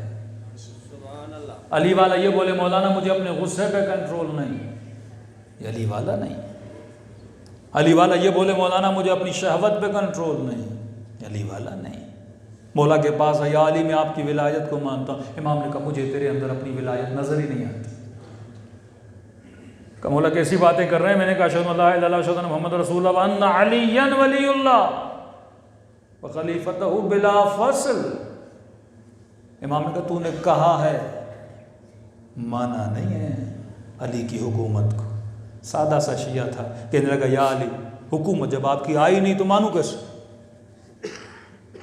امام نے کہا جس حکومت کے آنے کا تو انتظار کر رہا ہے وہ علی کے نزدیک مچھر کے پر کے برابر نہیں ہے۔ ایسی حکومتیں فرعونوں کو ملی، نمرودوں کو ملی، یہ حکومت نہیں ہے ہماری۔ کہ مولا کون سی حکومت ہے؟ کہ نبی اولا، نبی کیا ہیں؟ تمہارے نفسوں کے مولا ہیں نا۔ کہ چرند پر، پرند پر، جمادات پر ہماری حکومت و ولایت ہے۔ اگر ہم کنکر کو کہیں تو کنکر ہمارے ہاتھ پہ کلمہ پڑھے، اگر ہم سورج کو کہیں تو پلٹ کے آئے، اگر ہم چاند کو کہیں تو چاند کے ٹکڑے ہو جائے، اگر عیسیٰ مردے کو ٹھوکر مارے تو مردہ زندہ ہو جائے، یہ ولایت ہے ہماری اس کائنات پر۔ کہ یہ بتا جتنا پتھر علی کی سنتا ہے کیا تو بھی اتنا علی کی سنتا ہے؟ جتنی ایک چڑیا، قرآن میں ہے نا، ایک بلبل ملکہ سبا کے پاس بھیجا نا، پرندہ تھا نا، جتنی اطاعت اس پرندے میں ہے کیا تیرے اندر اتنی اطاعت ہے؟ کیا اتنی اطاعت تیرے وجود پر ہے؟ مطلب تیری آنکھیں کس کا سنتی ہیں؟ علی کا سنتی ہیں یا نفس کا؟ کہ مولا کیسے پتہ لگے میرے اوپر کس کی حکومت ہے؟ کہ اپنے دل کے اندر جھانک کر دیکھ، اگر علی کی حکومت ہے تیرا بدن وہی کرے گا جو علی کہتا ہے۔ سبحان اللہ، سبحان اللہ۔ تو آج ہمارے اوپر مولا کی حکومت ہے لیکن پارٹ ٹائم، 1 گھنٹہ مولا کی حکومت، 1 گھنٹہ شیطان کی حکومت، 1 گھنٹہ نفس کی حکومت، 1 گھنٹہ اولاد کی، بیوی کی، معاشرے کی، تو 24 گھنٹہ 24 حکومتوں میں ہم گھوم رہے ہیں۔ سبحان اللہ، سبحان اللہ۔ کہ صرف علی ابن ابی طالب کی حکومت، جب تک یہ حکومت تمہارے وجود میں نہیں آتی تو یہ دیکھ تمہاری آنکھیں تیری ہیں لیکن دیکھیں تیری مرضی سے نہیں، علی کی مرضی سے۔ ہاتھ تیرے ہیں پر تیری مرضی سے نہ اٹھیں، علی کی مرضی سے اٹھیں۔ یہ واقعہ آپ نے سنا ہوگا، نجف کا عالم دین سید ممبر پہ گیا اور نماز کے بعد لوگوں نے کہا مولانا یہ بتائیے امام زمانہ کیوں نہیں آتے؟ انہوں نے کہا مجھے کیا پتا، کہ روایات میں، احادیث میں کچھ تو ہوگا، ہم تھک گئے دعائیں کر کر کے، رو رو کے اللہ جل مولا آئیے۔ انہوں نے کہا ایک حدیث مجھے ملتی ہے اپنے چھٹے امام سے، مولا فرماتے جب لوگ زیادہ اعتراض کریں نا کہ مولا کا ظہور کیوں نہیں ہوتا تو اسے کہنا تیرے اپنے عمل کی وجہ سے۔ تو اس روایت سے میں نے 2 نتیجے اخذ کیے، ایک ظہور خاص ہے، ایک عام ہے۔ ظہور عام جب ہوگا ہر بندہ امام کو دیکھے گا، لیکن ایک ظہور خاص ہے، مطلب اگر میں نیک بن جاؤں تو مقدس اردبیلی کی طرح مولا کی زیارت ہو سکتی ہے، اگر میں نیک بن جاؤں تو عیسیٰ بحرینی کی طرح مولا کی زیارت ہو سکتی ہے، بحر العلوم کی طرح مولا کی زیارت ہو سکتی ہے، بہجت خمینی کی طرح امام کی زیارت ہو سکتی ہے۔ یہ کہتے ہیں ظہور خاص، یعنی صرف مولا میرے اوپر ظاہر ہو جائیں۔ تو شاید اس روایت کو اس کی طرف اشارہ ہے کہ جب کوئی پوچھے امام زمانہ نظر کیوں نہیں آتے تو اسے کہنا تیرے اپنے عمل کی وجہ سے۔ اگر عمل درست ہوں، بھائی مولا کسی اور دنیا میں تو نہیں ہے نا، اسی دنیا میں ہے، 1000 سال سے اسی دنیا میں مولا جی رہے ہیں، پھر ایسا کیا ہے کہ یہ آنکھیں امام کے دیکھنے سے عاجز ہیں؟ جیسے مؤذن نے سنا نا، مسجد کا مؤذن تھا، مولوی بول رہے اوپر سے بھائی تیرے عمل کی وجہ سے، تمہارے عمل کی وجہ سے، یہ غصے میں آ گیا کہ مولوی صاحب روئیں ہم، امام بارگاہ ہم بنائیں، چندے ہم کریں، نظر و نیاز ہم کریں، اور سارا الزام آپ نے کس پہ ڈال دیا؟ ہمارے اوپر ڈال، ہماری وجہ سے نہیں آ رہے بھائی، ہم تو دن رات رو رہے ہیں مولا کے لیے۔ کہ میں نہیں کہہ رہا، چھٹا امام کہہ رہا ہے، اعتراض مجھ پہ نہ کرو، جا کے مولا پہ کرو۔ انہوں نے کہا مولوی صاحب ہمیں ایسا مولوی چاہیے نہیں، کل سے مسجد میں آنا چھوڑ دیے، نماز ہم خود پڑھ لیں گے۔ کہا ٹھیک ہے، چلے گئے۔ کہتے اس دن رات کی نماز میں نے نہیں پڑھائی، صبح کی نماز میں نے گھر میں پڑھی، جیسے صبح کی نماز ختم ہوئی دروازے پہ دستک ہوئی، روتی ہوئی آواز سے مؤذن فریادیں کر رہا تھا، سید دروازہ کھولو۔ کہتا میں ڈر گیا، مسجد سے نکالا، پتہ نہیں مارنے آئے یہ لوگ۔ میں نے کہا کیا کام ہے؟ کہ سید دروازہ کھولو، معافی مانگنے آیا۔ دروازہ کھولا، قدموں پہ گر پڑا، سید معاف کرنا، تو سچ کہہ رہا تھا، مولا کی زیارت نہیں ہوتی ہمارے اپنے اعمال کی وجہ سے۔ کہا ہوا کیا ہے؟ دوپہر میں اتنا غصہ اور رات کو آئے اور صبح معافیاں مانگ رہے ہو؟ کہا جیسے رات کو آج سو گیا نا، خواب کے عالم میں امام کو دیکھا۔ کیا دیکھتا ہوں؟ صدا بلند ہوئی ہے کہ زہرا کے لال کا ظہور ہو گیا، کہ لوگ جوق در جوق ٹولیاں بنا بنا کے امام سے ملنے جا رہے ہیں۔ میں بھی گیا، جیسے مولا کی زیارت ہوئی قدموں پہ گر پڑا۔ کہ ایک چھوٹا سا عالم کسی گاؤں میں آتا ہے، لوگ منتیں کرتے ہیں ہمارے گھر میں آئیے، یہ تو مولا ہے، یہ تو امام المتقین ہے۔ میں نے کہا مولا ایک کھانا، 1 گھنٹہ، آدھا گھنٹہ میرے گھر میں تشریف لائیے۔ امام نے کہا وقت ملے گا آئیں گے، انتظار ضرور کرنا۔ کہتا ہے چلا گیا۔ اب خواب کے عالم میں دیکھ رہا ہوں، اپنے گھر میں بیٹھا ہوں، اچانک میرے گھر کا دروازہ کھٹکا۔ جب دروازہ کھولا تو کیا دیکھا؟ فرزند زہرا میرے سامنے کھڑے، قدموں پہ گرا، ہاتھوں کو بوسہ دیا۔ اتفاق سے گھر میں نہ بیوی تھی نہ میرا بیٹا تھا۔ جلدی جلدی سے امام کے لیے صحن میں کرسی لگائی، مولا کو بٹھایا۔ مولا کون سی خدمت کروں، بس تھوڑی دیر بیٹھ دیجیے، اب کھانا بناتے ہیں، سب کچھ کرتے ہیں۔ امام نے کہا مؤذن سب چھوڑ دے، وہ بات میں۔ ایک مرتبہ مولا نے بڑے غور سے میرے گھر کو دیکھا کہ مؤذن یہ بتا تیری تنخواہ کتنی ہے؟ اکاؤنٹیبلٹی آف امیر المومنین۔ علی جیسا کردار کسی کا نہیں، علی جیسا اخلاق کسی کا نہیں۔ دشمن علی کیوں بنے زبیر جیسے؟ عدالت علی ہضم نہیں ہو رہی تھی۔ امام نے کہا خلیفہ تو بنا رہے ہو، لیکن پچھلی خلافتوں میں تم لوگوں نے جتنا مال بنایا ہے علی تمہاری حلقوم سے نکالے گا۔ وفد بنا کر آئے، علی پچھلی زمانوں میں جو ہوا چھوڑ دے، ہاں تیری حکومت میں اگر کوئی چوری کرے اسے پکڑنا۔ امام نے کہا وہ امام نہیں جو پچھلا حساب چھوڑ دے اگلا حساب لے۔ میں نے کہا تھا مجھے خلیفہ بناؤ۔ اکاؤنٹیبلٹی آف امام، یہی عدالت علی ہوگی امام زمانہ میں۔ آج بڑا میٹھا لگتا ہے لجل کہنا، مولا آئیے، یاد کرو صبح آ گئے اور پوچھا کیا جواب دو گے؟ آتے ہی سزا ہے۔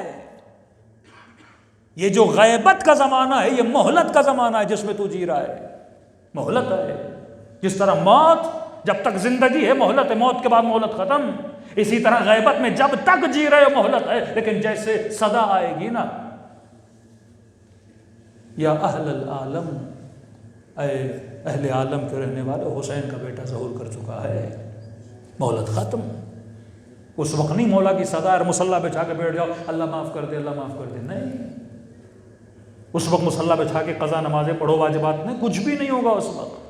وہ تو ان کے لیے ہے جن تک پیغام نہیں پہنچا، جو روز مجلس میں آنے والے ذکر حسین سننے کو، مہلت کہاں ہوگی؟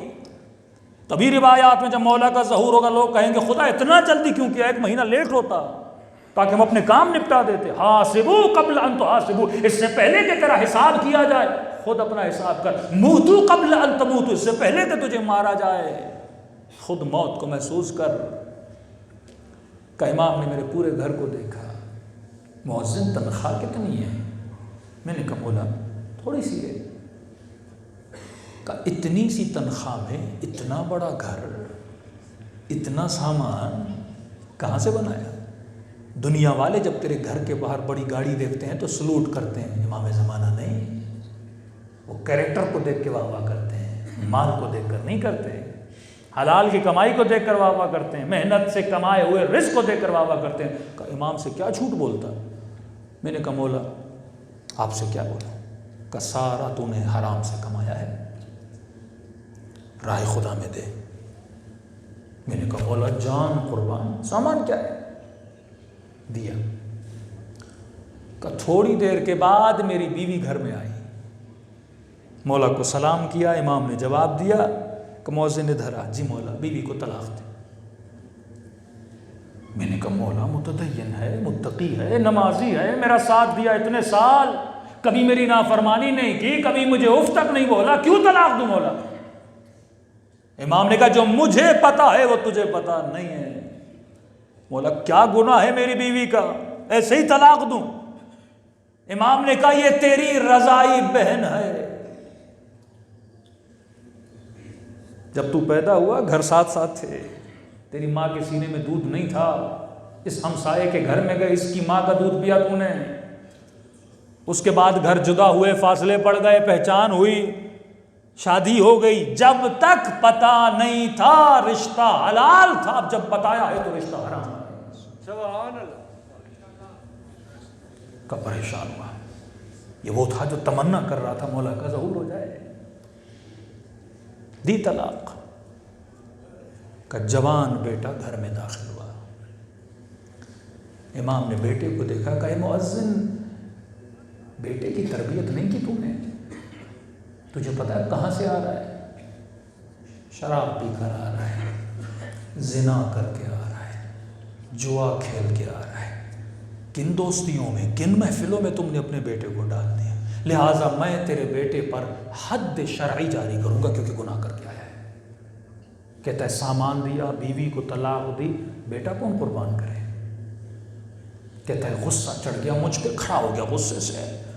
میں نے کہا جب سے آئے ہیں کبھی کہتے ہو سامان دو، کبھی کہتے ہو بیوی کو طلاق دو، ابھی میرے بیٹے کو سزا دینے والے ہو. میں نے کہا آپ امام تو دور، آپ تو مجھے سید بھی نہیں لگتے. کہتا ہے اتنا کہنا تھا، امام کھڑے ہو گئے، آنکھوں میں آنسو آئے. کہ مؤذن تو اس سید کو کہہ رہا تھا امام زمانہ نہیں آتے. ارے جب تو مجھ پہ اپنا بیٹا قربان نہیں کر سکتا تو تجھے یہ کہنے کا حق نہیں ہے کہ امام کی زیارت کیوں نہیں ہے. اصل چیز ہے قربانی.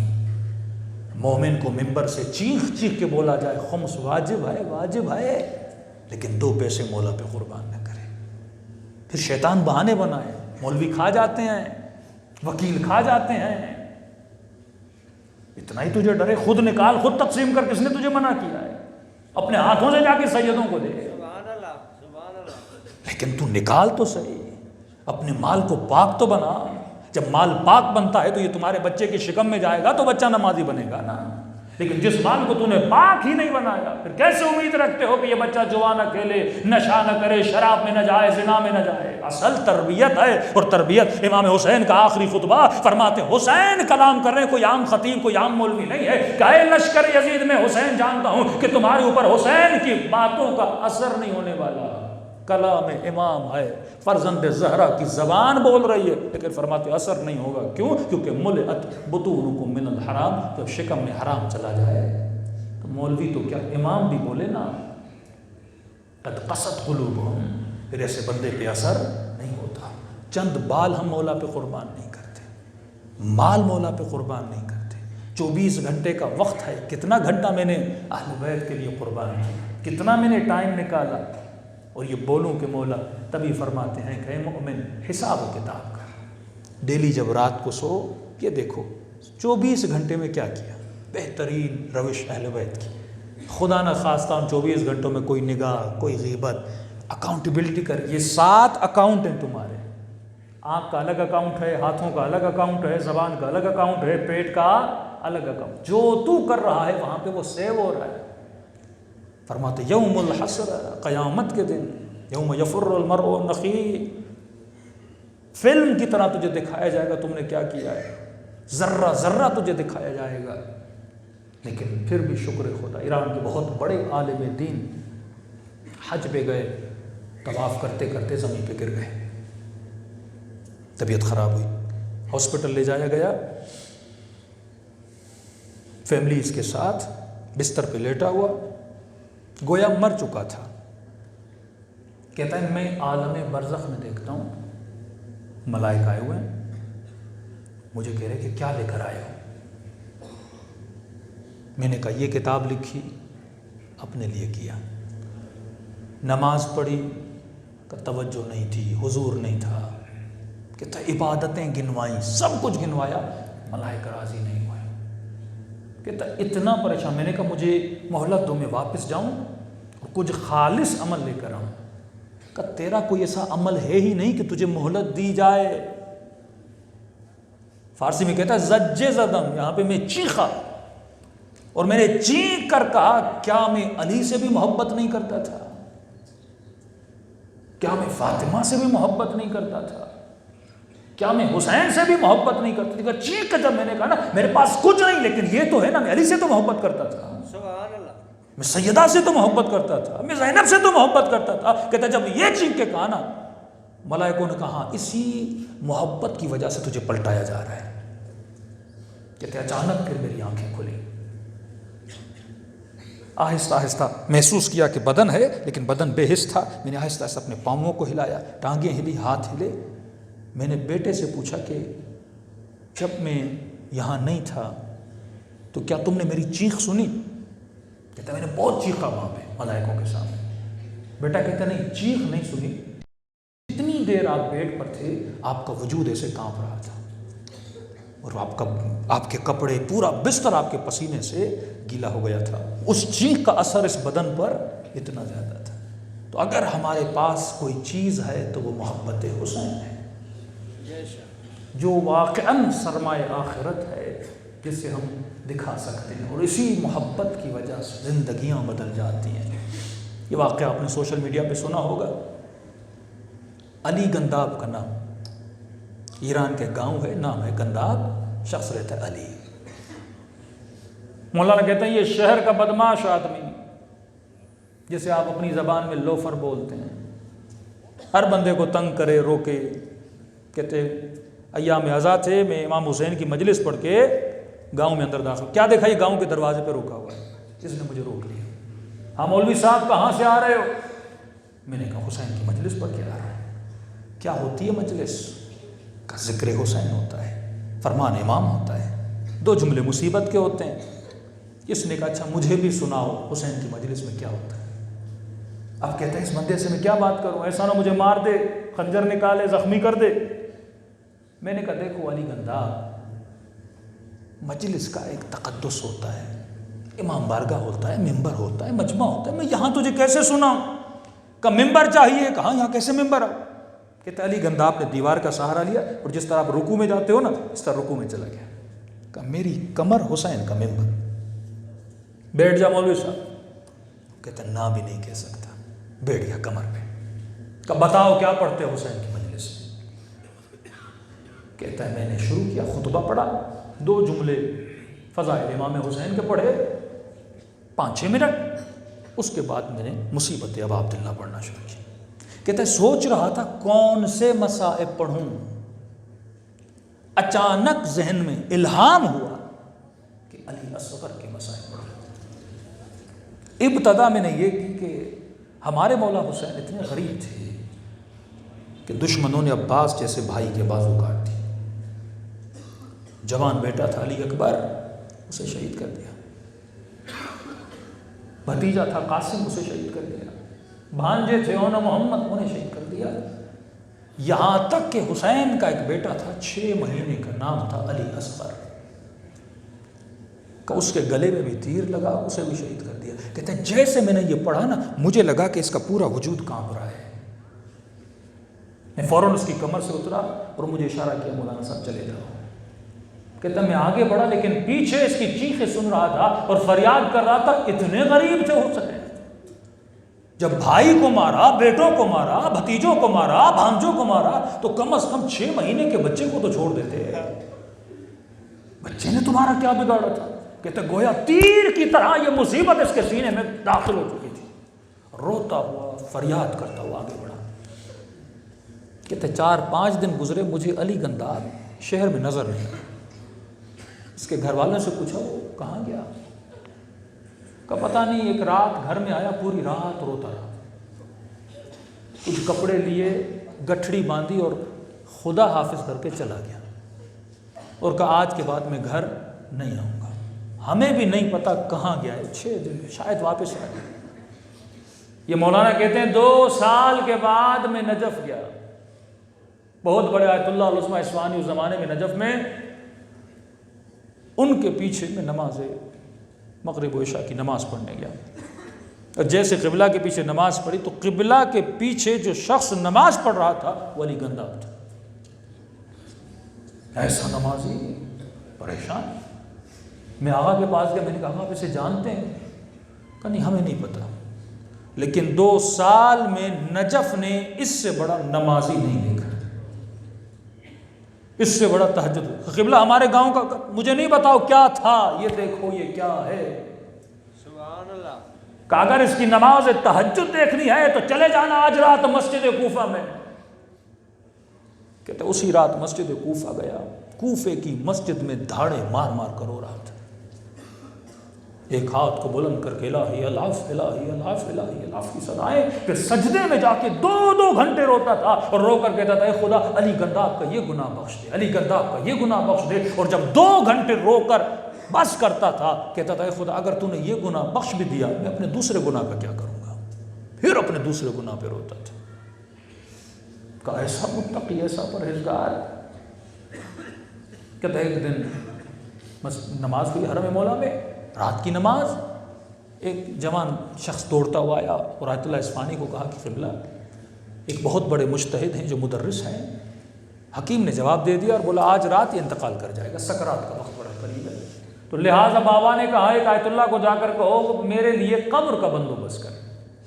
انہوں نے کہا اتنے بڑے مدرس تو قبر کسی اچھی جگہ پہ ہونی چاہیے. تو در ورودی امیر المومنین جو صحن کے ورودی کا دروازہ ہے وہاں پہ اس مجتہد کے لیے قبر کھودی گئی. کہتے ہیں صبح کی نماز پڑھی. آغا اصفہانی انتظار میں تھے. اس کے گھر میں بندہ بھیجا بھائی کیا ہوا فلاں مجتہد کا. بیٹا کہنے لگا قبلہ گویا معجزہ ہو گیا ہے. اتنی طبیعت خراب، ہر حکیم نے جواب دیا لیکن بابا ایسے ٹھیک ہو گئے جیسے کبھی بیمار ہوئے ہی نہیں تھے. اب سارے پریشان کہ اس قبر کا کیا کریں جسے کھود کر تیار کیا گیا ہے. اتنے میں آغا اصفہانی سوچ ہی رہے تھے کہ پیچھے سے ایک بندہ دوڑتا کہنے لگا آغا آدھے گھنٹے سے بھی زیادہ گزر گئے، علی گنداب نے ابھی تک سجدے سے سر نہیں اٹھایا. آوازیں بھی دی ہیں لیکن آواز نہیں دے رہا. آغا اصفہانی آگے بڑھتے ہیں، جب اس کا کاندھا ہلاتے ہیں کہ اس کی روح تو کب کی پرواز کر چکی ہے. آنکھوں میں آنسو بھر آئے کہ جلدی کرو علی گنداب کو غسل دو، کفن دو. یہ قبر علی نے اس کے لیے نہیں اپنے اس علی کے لیے کھدوائی تھی. اور اسی در ورودی حرم امیر المومنین میں علی گنداب کو دفن کیا گیا.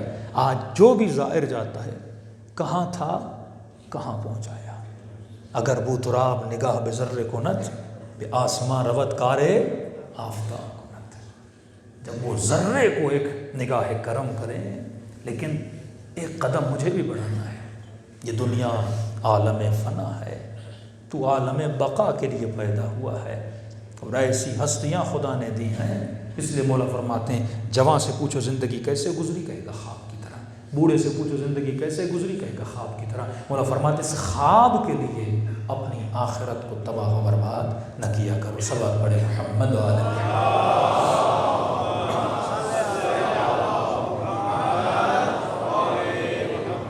اتنے مہربان امام خدا نے آپ کو دیے ہیں.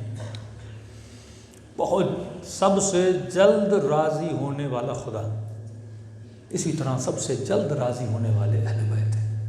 حبشی ہے، قاتل حمزہ ہے، رسول نے معاف کر دیا کیونکہ یہ رحمت للعالمین ہے. جب بھی ان کے دروازے پر جاؤ معاف کر دیتے. جو یہ کہے کہ حسن میرے قاتل کو بھی پانی پلانا، روایت کے جملے ہیں. مولا نے غر کے پورے لشکر کو پانی پلایا.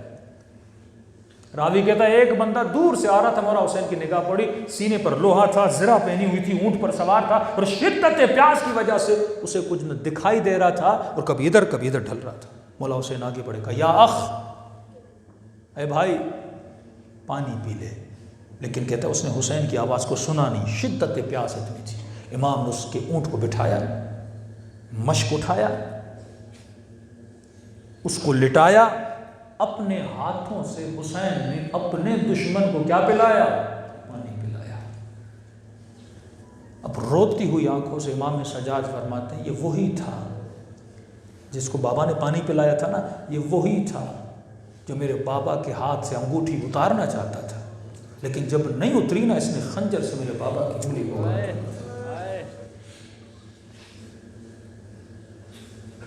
جمل میں علی سے لڑنے والے جب ان کو قتل کیا میرے امیر المومنین نے، لاشیں بکھری ہوئی تھی میدان جمل میں. امام نے کہا جلدی کرو انہیں غسل دو، کفن دو. کہا علی جلدی کیا ہے، پہلے اپنے جنازوں کو کر لیں. یہ تو قاتل حربی ہیں، دشمن حربی ہیں۔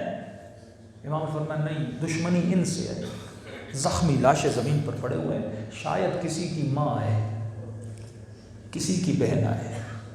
مائیں بچوں کی لاشوں کو دیکھ کر برداشت نہیں کرتی، بہنیں لاشوں کو دیکھ کے برداشت۔ یہ قلب امیر المومنین ہے۔ شمر سینے پر سوار ہے۔ امام حسین نے کہا شمر تیرا مقصد کیا ہے؟ کہا قتل حسین۔ کہا بس تو ایک مشورہ ہے حسین کا، میرے سینے سے اتر جا، میرے بدن میں اتنے زخم ہیں، خون بہہ بہہ کے میری روح پرواز کر جائے گی، لیکن خود کو قاتل حسین نہ بنا، کیونکہ یہ گناہ ایسا ہے جس کی معافی نہیں ہے۔ یہ قلب حسین ہے۔ اب یہ اسلام علی ہے، یہ اسلام اہل بیت ہے۔ اب دیکھو بنو امیہ کا اسلام۔ اسلام کا حکم ہے بندے کو روزہ ہو نا اس کے سامنے کھانا نہ کھاؤ، پانی نہ پیو، مکروہ ہے۔ اتنی ہمدردی اور انسانیت اسلام میں کہ اگلا بندہ بھوکا اور پیاسا ہے، کھانا ہے تو کہیں اور جا کے کھاؤ، اس کے سامنے نہ کھاؤ، مکروہ ہے، کراہت ہے۔ اب تاریخ لکھتی ہے کہ نہیں پتا سکینہ کتنے دن کی پیاسی تھی، پیدل چلی ہیں کربلا سے کوفے، دربار ابن زیاد ہے۔ تاریخ لکھتی جب بیبیاں کھڑی تھیں یہ ملعون سفرے پہ بیٹھ کے کھانا کھا رہا تھا۔ مجھے نہیں پتا سکینہ پہ کیا گزری، لقمے چبا رہا تھا اور علی کی بیٹیاں، زہرا کی بیٹیاں اس ملعون کے سامنے کھڑی، کہتے ہیں کٹی ہوئی گردنیں سفرے کے سامنے پڑی تھی، کھانا بھی کھا رہا تھا اور لعین پوچھ بھی رہا تھا یہ کس کا سر ہے؟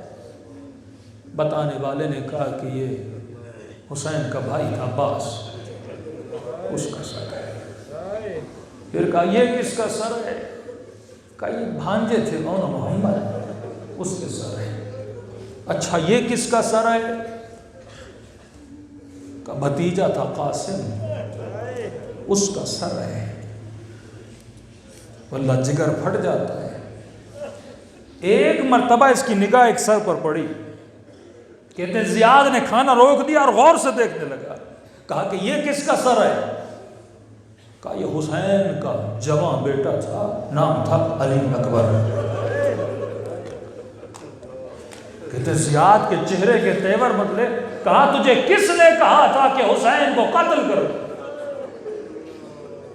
کہا امیر آپ نے کہا تھا۔ کہ واللہ اگر پتا ہوتا اکبر جیسا حسی بیٹا میں کبھی نہ کہتا حسین کو قتل کرو۔ امیر کیوں؟ کہ جس کا اتنا حسین بیٹا اسے مارنے کی ضرورت نہیں تھی، وہ کٹی ہوئی گردن کو دیکھ کے خود ہی مر جاتا۔ یہ وہ ظلم ہے جو ظالموں نے، دو اسلام ہے تاریخ میں، ایک بنو امیہ کا اسلام ہے، ایک آل رسول کا اسلام ہے۔ ایک اسلام میں رأفت و رحمت ہے، دوسرے اسلام میں تشدد و ظلم ہے۔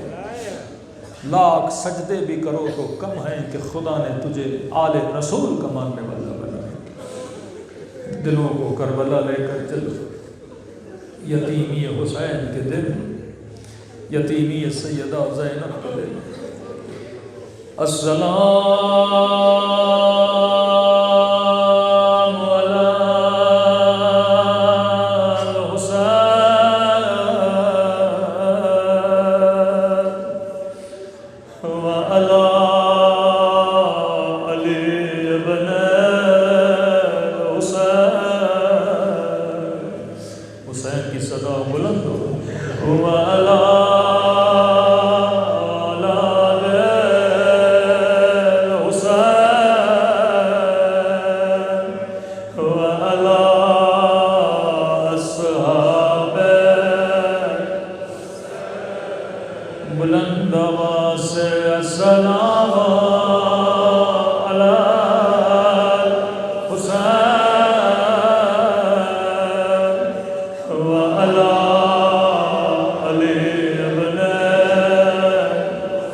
جناب نے حسین حسین کیا تھا، سب مل کے السلام علی حسین وعلی علی ابن وعلی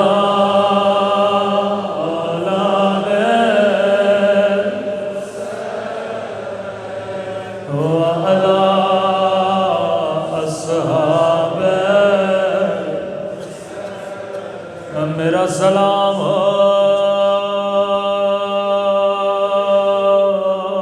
یتیم زہرا پہ، میرا سلام مظلومیت امام حسین پہ۔ تاریخ میں دو علی گزرے ہیں، ایک علی ابن ابی طالب، ایک علی زین العابدین۔ قیامت اٹھائی ہے دونوں علیوں کی، لیکن کہاں علی کی غربت، کہاں مولا زین العابدین کی غربت۔ علی نے ایک بار دیکھا، لیکن مولا زین العابدین نے بار بار دیکھا۔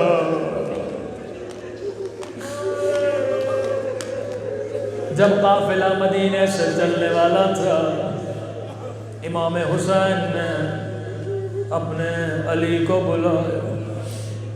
مولا زین العابدین بیٹھے، فرمانے لگے میرے لال، ہمیں کربلا میں 2 جہاد کرنے ہیں۔ جی بابا کون سے جہاد؟ میرے لال ایک جہاد اصغر ہے۔ بابا جہاد اصغر میں کیا ہوگا؟ کہ میرے لال جہاد اصغر یہ ہے کہ اکبر کے سینے میں برچھی لگے گی۔ جہاد اصغر یہ ہے قاسم کی لاش کے ٹکڑے ٹکڑے ہو جائے گے۔ مولا سنتے رہے، روتے بھی رہے، میرے لال جہاد اصغر یہ ہے میرے لاشے پہ گھوڑے دوڑائے جائیں گے۔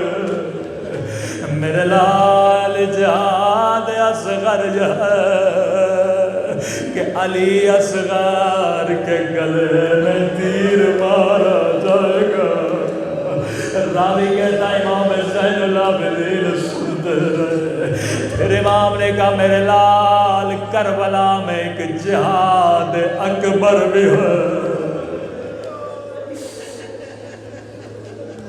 میرے لال حسین جہاد اصغر کرے گا، اکبر جہاد اصغر کرے گا، قاسم جہاد اصغر کرے گا، لیکن میرے لال تو بیٹا بھی بڑا ہے، تجھے جہاد اکبر کرنا ہے۔ کہنے لگے بابا جہاد اکبر کیا ہے؟ رو کے کہنے لگے طاقت کے ہوتے ہوئے ماں بہنوں کے ہاتھوں میں رسیاں دیکھو گے۔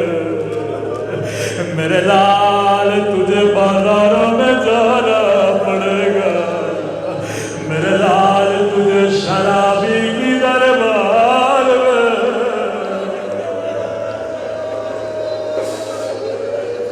ہاں میرے لال بتاؤ کون سا جہاد کرو گے؟ روایت کے جملے مولا زین العابدین ایک مرتبہ اپنی جگہ سے اٹھے، چہرے کا رنگ سفید ہوا، رو کر کہنے لگے بابا بیٹا جو بڑا ہو جہاد بھی بڑا کروں گا۔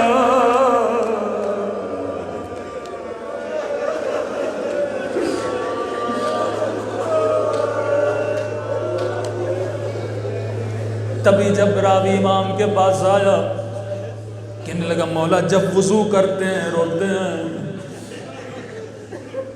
جب دیکھو آپ روتے رہتے ہیں، بازار میں جاتے ہیں، گوشت کی دکان پہ نگاہ پڑتی ہے، روتے ہیں، کسی جوان کی شادی میں جاتے ہیں، ہائے اکبر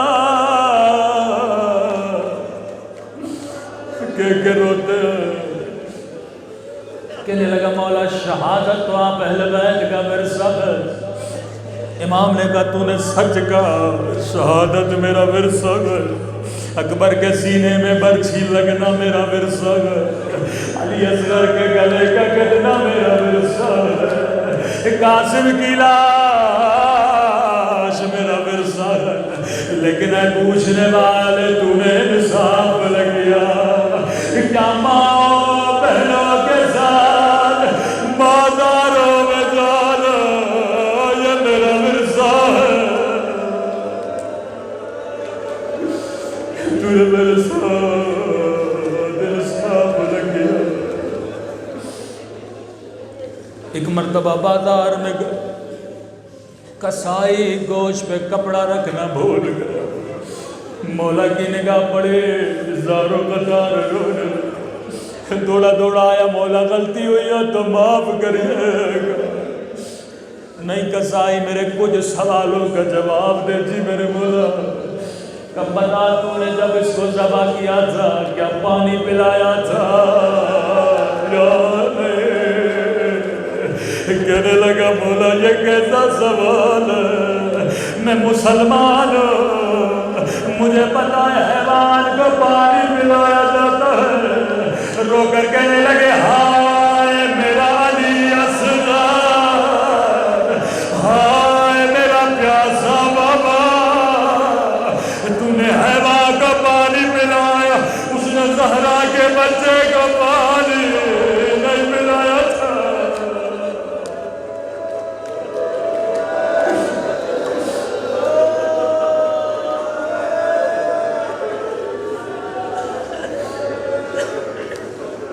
دوسرا سوال کیا، کسائی بتا جب تو اسے ذبح کر رہا تھا کہیں کوئی اور حیوان تجھے دیکھ تو نہیں رہا تھا؟ میں شیعوں کو کہوں گا شیعوں جب بھی قربانی کرو حیوان کو حیوان کے سامنے ذبح نہ کیا کرو۔ کہتا مولا میں آپ کا ماننے والا ہوں، میں نے حیوان کو حیوان کے سامنے ذبح نہیں کیا۔ ایک مرتبہ کربلا کا رک گیا، رو کر کہنے لگے ہائے میری پھوپھی زینب 70 قدموں سے دیکھ رہی تھی اور ظالم میرے بابا کے سینے پہ سوار تھا۔ رو کر کہہ رہی تھی نواز یہ نبی کا نواسا ہے، اما زہرا نے چکیاں پیس پیس کے پڑا ہے۔ آخری سوال ہے، پورے دربار پورے بازار کو رلا دیا کہ کسائی بتا جب تو نے حیوان کا گلا کاٹا تھا کیا تو نے چھری کو تیز کیا تھا؟ یاد ہے؟ کہنے لگا مولا میں نے چھری کو تیز کیا تھا۔ ایک مرتبہ زمین پہ بیٹھے، ہائے میرا غریب بابا، ہائے میرا پیاسا بابا، ہائے میرا پردیسی بابا، او شمر نے خنجر کن سے میرے بابا کا گلا کاٹا تھا۔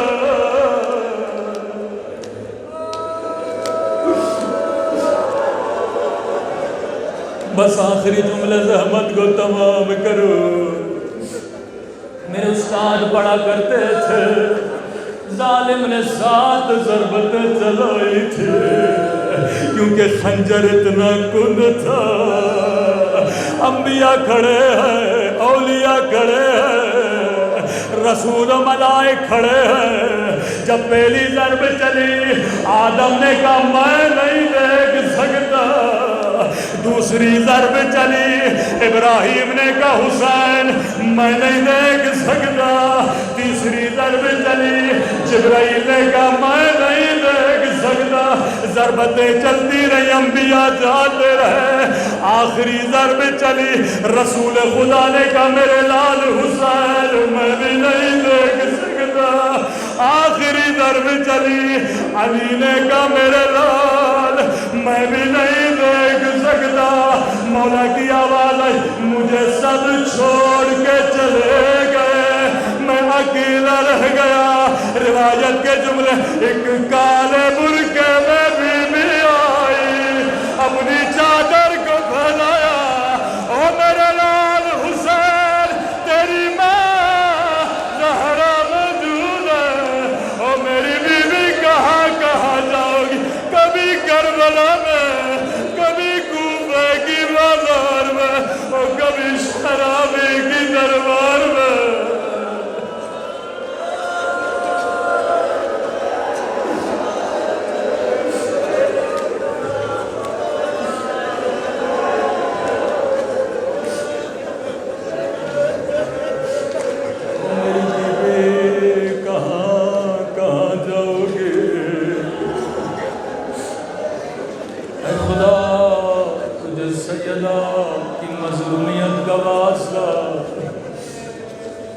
ہمارے مولا اور آقا امام زمانہ کا ظہور فرما، ہم سب کو مولا کے آوان انصار میں شریک فرما، اے خدا ان گنہگار آنکھوں کو امام زمانہ کی زیارت فرما، اے خدا جو گناہ ان ہاتھوں سے کی، آنکھوں سے کی، اعضاء سے تجھے حسین کے زخمی بدن کا واسطہ ہم سب کے صغیرہ کبیرہ گناہ معاف فرما، پروردگارا بحق محمد و آل محمد، جو مریض ہیں انہیں شفاء کاملہ عاجلہ نصیب فرما، جو قرضدار ہیں ان کے قرضوں کو ادا فرما، جتنے ہمارے مرحومین ہیں انہیں درجات کو بلند فرما، بالخص شہدائے کوئٹہ کو شہدائے کربلا کے ساتھ محشور فرما، پروردگارا بحق محمد و آل محمد ہم سب کو زبان ذاکر عطا فرما، بدن صابر عطا فرما، دل شاکر عطا فرما، عقل سالم عطا فرما،